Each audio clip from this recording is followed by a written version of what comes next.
கடந்த ஆண்டு வினாத்தாளின் வினாவில் இப்பொழுது நாம் பார்க்க இருப்பது வினா எண் 7. பொருத்தி விடை தேர்க. தேடி தேடி அழுத குழந்தை, வளர்ந்தது தமிழ், ஊரின்கண் நீங்கினர். இப்போ இதில் தேடி தேடிங்கிற வார்த்தையை பார்த்தோன்னே நமக்கு அது அடுக்கு தொடர் அப்படிங்கிறது தெரியும். அழுத குழந்தை, அழுத அது முற்று பெறாமல் எச்சமாக இருக்கிறது. அடுத்து ஒரு பெயரை கொண்டு முடிந்திருக்கிறது. அப்போ முற்று பெறாத வினை ஒரு பெயரை கொண்டு முடிவது பெயரெச்சம். அடுத்தது பார்த்திங்கன்னா வளர்ந்தது தமிழ் அப்படின்றது. வளர்ந்தது அப்படிங்கிற வினை வார்த்தை முடிஞ்சிட்டு வளர்ந்தது அப்படின்னு முடிந்தது. அதனால வினை முற்று தொடர்.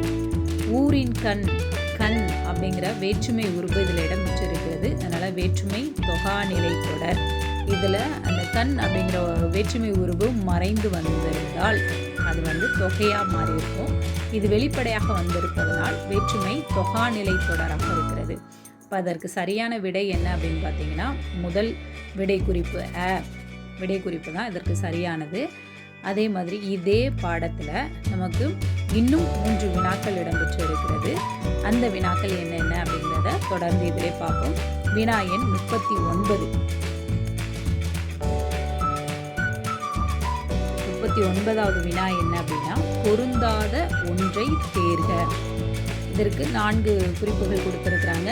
கேட்க வேண்டிய பாடல், சொல்லத்தக்க செய்தி, ஆடி பாடி மகிழ்ந்தனர், எழுந்து நின்ற மாணவன் எல்லாம் கொடுத்துருக்காங்க. இது எல்லாத்துலேயும் ஒரு ஒற்றுமை பார்த்தீங்க அப்படின்னா, மற்ற 3லும் ஆ இ இந்த 3லும் முற்று பெற்று இருப்பது ஒரு பெயர் சொல்லை கொண்டு முடிந்திருக்கிறது.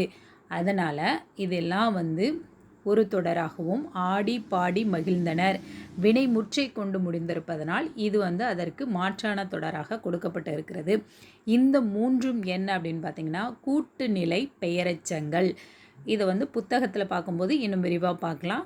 இதற்கான விடை ஆடி பாடி மகிழ்ந்தனர். இதுதான் பொருந்தாத ஒன்றாக இடம்பெற்றிருக்கிறது. அடுத்தால இதிலே 78வது வினா. 78. கொடுக்கப்பட்ட முழு தொடரையும் பின் வருவனவற்றுள் சரியானவற்றை தேர்க. விழியை தொடர்ந்து பெயர் அமைவது விழித்தொடர். முற்று பெறாத வினை பெயரை கொண்டு முடிவது பெயரெச்ச தொடர். முற்று பெறாத வினை வினை சொல்லை கொண்டு முடிவது வினையெச்ச தொடர்.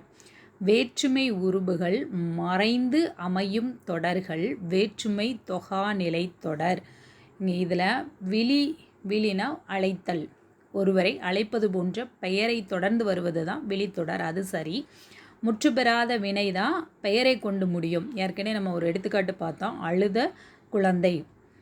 முற்று பெறாத வினை வினை சொல்லை கொண்டு முடிவது அது வினையெச்ச தொடராக வருகிறது. எழுதி முடித்தான், எழுதி படித்தான், இப்படி சொல்லலாம். எழுதி அப்படிங்கிற வினை முற்று பெறாமல் இருக்குது, படித்தான் அப்படிங்கிறது முற்று பெற்றது.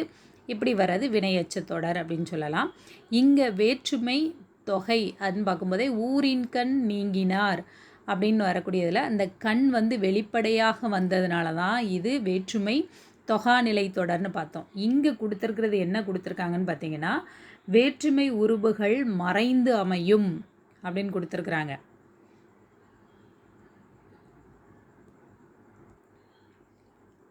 வேற்றுமை உருபு மறைந்து வருவதுன்னு கொடுத்துருக்கிறதுனால அதுவும் தவறானது. அங்கே அதே மாதிரி விழியை தொடர்ந்து வினை அமைவது தான் விழித்தொடர். இங்கே விழியை தொடர்ந்து பெயர் அமைவதுன்னு கொடுத்துருக்குறாங்க. அதனால் 1வதும் 4வதும் தவறு. அடுத்ததாக இறுதி வினா 100வது வினாவும் இதே பாடப்பகுதியில் இடம்பெற்ற ஒன்று தான். இந்த பாடப்பகுதி அப்படின்னா இந்த பாடப்பகுதிக்கு பின்னாடி இருக்கக்கூடிய குறிப்புகளில் இடம்பெற்ற ஒரு பாடல். மைக்கடல் முத்துக்கு ஈடாய் மிக்க நெல்முத்து என்னும் தொடர் இடம்பெற்றுள்ள நூல் எதுன்னு கேட்டிருக்காங்க. முக்கூடர் பல்லு அப்படிங்கிறது. சரி, இந்த பகுதியெல்லாம் நம்முடைய பாடப்பகுதிகளில் எங்கெங்கே இருக்குது அப்படிங்கிறத இப்போ புத்தகத்தில் பார்த்துடலாம். வினா எண் 7ல் கேட்கப்பட்டிருந்த அந்த தேடி தேடி அப்படிங்கிற சொல் இந்த அடுக்கு தொடர் வருக வருக அப்படிங்கிற சொல் வந்தது இங்கே குறிக்கப்பட்டிருக்கு. அடுத்தது பார்த்திங்க அப்படின்னா அழுத குழந்தை. இங்கே பேரச்ச தொடரில் கேட்ட பாடல் அப்படின்னு வந்திருக்கு. இந்த பகுதியிலிருந்து தான் இந்த 4 வினாக்களும் இடம்பெற்று இருக்கிறது. அதற்கு நேரடியான எடுத்துக்காட்டுகள் புத்தகத்தில் உள்ளதே வெளிப்படையாக நமக்கு எங்கே நினைச்சையில் கொடுக்கப்படலை.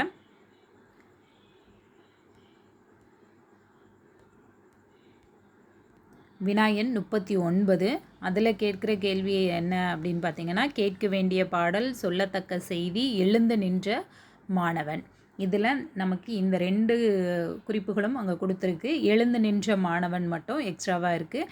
அதோட ஆடி பாடி மகிழ்ந்தனர்.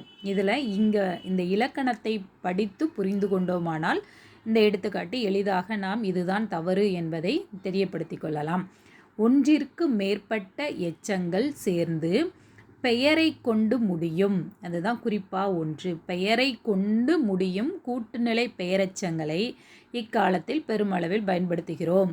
அதில் குறிப்புகளாக பார்த்தோங்க அப்படின்னா வேண்டிய, கூடிய, தக்க, வல்ல இந்த மாதிரி இப்போ பெயரெச்சங்கள் இடம்பெற்றிருக்கும். செய்ய என்னும் வாய்ப்பாட்டு வினையெச்சத்துடன் சேர்ப்பதன் மூலம் கூட்டுநிலை பெயரெச்சங்கள் உருவாகின்றன. இதுதான் இதில் ஆடி பாடி மகிழ்ந்தனர்னா ரெண்டுமே வினை எச்சமாக இருக்கிறது. அதனால் அது கூட்டுநிலை பெயரெச்சத்தில் வராது. அந்த கூட்டுநிலை பெயரெச்சத்திற்கான எடுத்துக்காட்டு